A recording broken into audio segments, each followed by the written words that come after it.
Assalamualaikum warahmatullahi wabarakatuh. Saya Arif Wibowo Mukti dari kelas 12 5A11. Saya akan menjelaskan dari makalah yang sudah saya buat yang berjudul Infringements of Privacy. Dari latar belakangnya, dalam perjalanan menuju masa depan, saat ini perkembangan teknologi informasi semakin cepat dan canggih, terutama pada era globalisasi. Kebutuhan akan informasi yang cepat, tepat, dan hemat menjadikan internet sebagai salah satu sarana utama untuk berkomunikasi dan bersosialisasi oleh semua kalangan masyarakat dari perorangan sampai dengan perusahaan. Internet sendiri merupakan jaringan komputer yang bersifat bebas dan terbuka. Dengan demikian, diperlukan usaha untuk menjamin keamanan informasi terhadap komputer yang terhubung dengan jaringan internet. Beberapa instansi atau perusahaan melakukan berbagai usaha untuk menjamin keamanan suatu sistem informasi yang mereka miliki, dikarenakan ada sisi lain dari pemanfaatan internet yang bersifat mencari keuntungan dengan cara yang negatif. Adapun pihak-pihak dengan maksud tertentu yang berusaha untuk melakukan serangan terhadap keamanan sistem informasi. Bentuk serangan tersebut dapat dikelompokkan dari hal yang ringan, misalnya yang hanya mengasalkan, sampai dengan yang sangat berbahaya. Semakin mudah kita berkomunikasi dan mencari informasi, maka di dalam kemudahan tersebut juga terdapat segala macam kejahatan dan kecurangan yang dilakukan oleh oknum-oknum yang tidak legal. Cybercrime merupakan bentuk-bentuk kejahatan yang timbul karena pemanfaatan teknologi internet. Beberapa pendapat mengasumsikan cybercrime dengan computer crime. US Department of Justice memberikan pengertian computer crime sebagai any illegal act requiring knowledge of computer technology for its perpetration, investigation, or prosecution. Secara ringkas dapat dikatakan bahwa cybercrime dapat didefinisikan sebagai perbuatan melawan hukum yang dilakukan dengan menggunakan internet yang berbasis pada kecanggihan teknologi, komputer, dan telekomunikasi, baik untuk memperoleh keuntungan ataupun tidak dengan merugikan pihak lain. Cyber law adalah hukum yang digunakan di dunia maya atau cyberspace yang umumnya diasosiasikan dengan internet. Cyber law merupakan aspek hukum yang ruang lingkupnya meliputi suatu aspek yang berhubungan dengan orang, perorangan, atau subjek hukum yang menggunakan dan memanfaatkan teknologi internet yang dimulai pada saat online dan memasuki dunia cyber atau dunia maya. Cyber law sendiri merupakan istilah yang berasal dari cyberspace law. Cyber law akan memainkan perannya dalam dunia masa depan karena nyaris tidak ada lagi segi kehidupan yang tidak tersentuh oleh keajaiban teknologi dewasa ini, di mana kita perlu sebuah perangkat aturan main di dalamnya.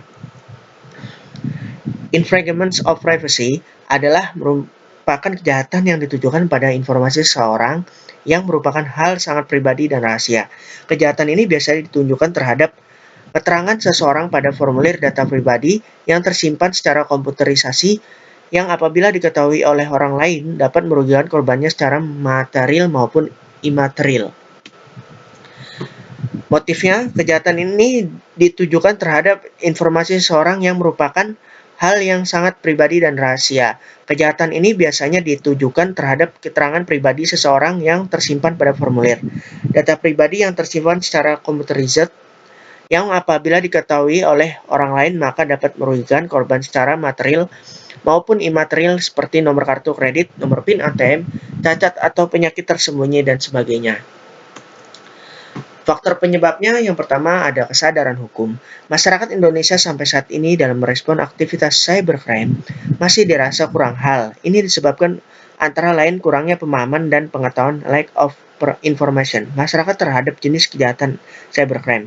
Lack of information ini menyebabkan upaya penanggulangan cybercrime mengalami kendala, yaitu kendala yang berkenan dengan penataan hukum dan proses pengawasan atau controlling masyarakat terhadap setiap aktivitas yang diduga berkaitan dengan cybercrime. Mengenai kendala yakni proses penataan terhadap hukum, jika masyarakat di Indonesia memiliki pemahaman yang benar akan tindak pidana cybercrime, maka baik secara langsung maupun tidak langsung masyarakat akan membentuk suatu pola penataan.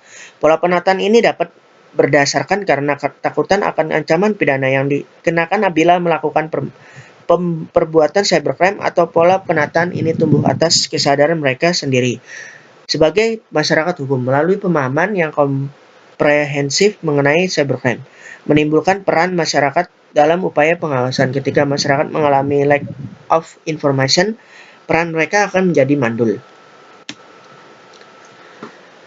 Yang kedua ada faktor penegak hukum. Masih sedikitnya aparat penegak hukum yang memahami seluk-beluk teknologi informasi atau internet, sehingga pada saat pelaku tindak pidana ditangkap, aparat penegak hukum mengalami kesulitan untuk menemukan alat bukti yang dapat dipakai menjerat pelaku, terlebih apabila kejahatan yang dilakukan memiliki sistem pengoperasian yang sangat rumit. Aparat penegak hukum di daerah pun belum siap dalam mengantisipasi maraknya kejahatan ini karena masih banyak institusi kepolisian di daerah, baik Polres maupun Polsek, belum dilengkapi dengan jaringan internet. Perlu diketahui dengan teknologi yang sedemikian canggih, memungkinkan kejahatan dilakukan di satu daerah. Yang ketiga ada faktor ketiadaan undang-undang. Perubahan sosial dan perubahan hukum tidak selalu berlangsung bersama-sama. Artinya pada keadaan-keadaan tertentu perkembangan hukum mungkin tertinggal oleh perkembangan unsur-unsur lainnya dari masyarakat. Sampai saat ini pemerintah Indonesia belum memiliki perangkat perundang-undangan yang mengatur tentang cybercrime, belum juga terwujud. Cybercrime memang sulit untuk dinyatakan atau dikategorikan sebagai tindak pidana karena terbentur oleh asas legalitas untuk melakukan upaya penegak hukum terhadap pelaku cybercrime. Yang pertama, cara penanggulangannya. Yang pertama, seringlah mencari nama Anda sendiri melalui mesin pencarian Google. Kedengarannya memang aneh, tetapi setidaknya inilah gambaran untuk mengetahui sejauh mana data Anda dapat diketahui khalayak luas. Yang kedua, mengubah nama Anda.